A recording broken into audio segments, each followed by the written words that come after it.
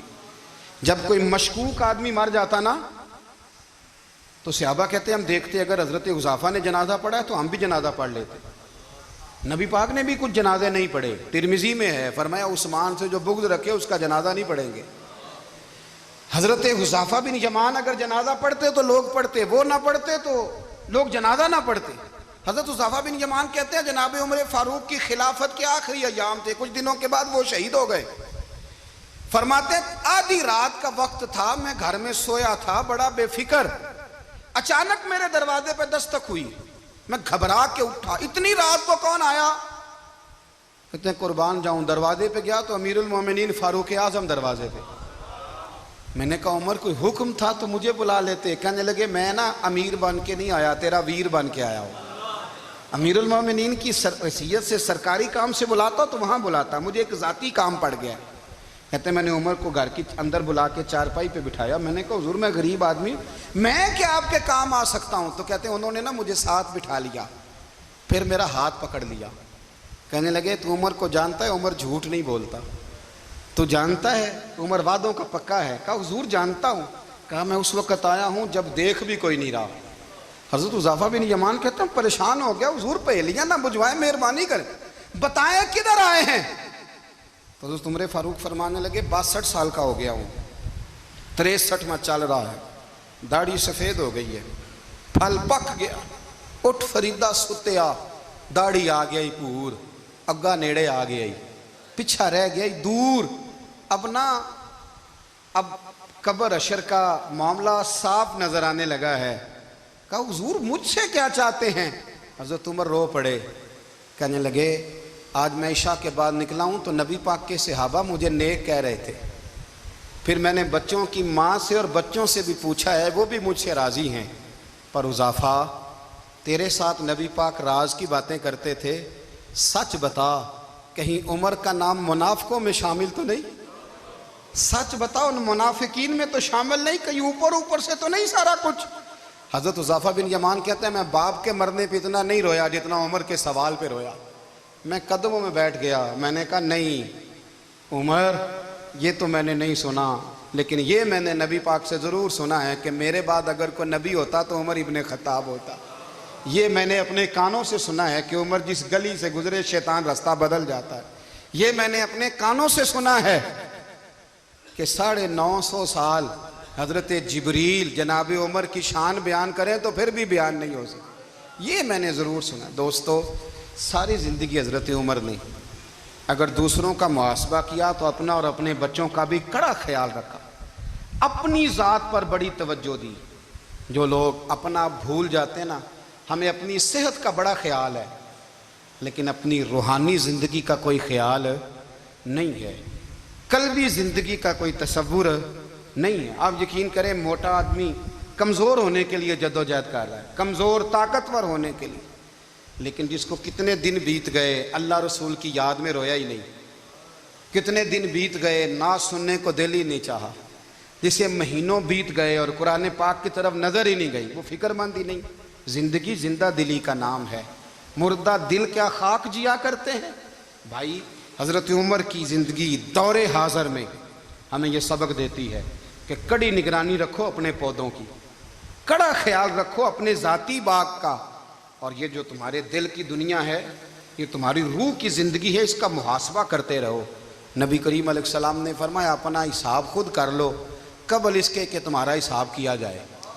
اپنا حساب بولیے, اپنا حساب ہم ساری دنیا کا حساب کرتے پھرتے ہیں، کوئی کہاں سے کماتا ہے کہاں کھاتا ہے، پر اپنا حساب حضور نے فرمایا حساب کر لو قبل اس سے کہ تمہارا حساب، مولا علی فرماتے ہیں نماز پڑھ لو قبل اس کے کہ تمہاری نماز پڑھی جائے، نماز پڑھ لو قبل اس کے کہ تمہاری، اپنا محاسبہ کریں، تھوڑا سا نا اوپر دائیں بائیں دیکھنے کی بجائے تھوڑی سی گردن جھکا کے نا، درویش کہتے ہیں برے بندے نو میں لبن ٹریا تے جگ تے ملیا نہ کوئی، اپنے اندر چاتی پائی تے میتھوں برا نہ کوئی، تھوڑی سی نا تھوڑی سی اپنی طرف توجہ دیں۔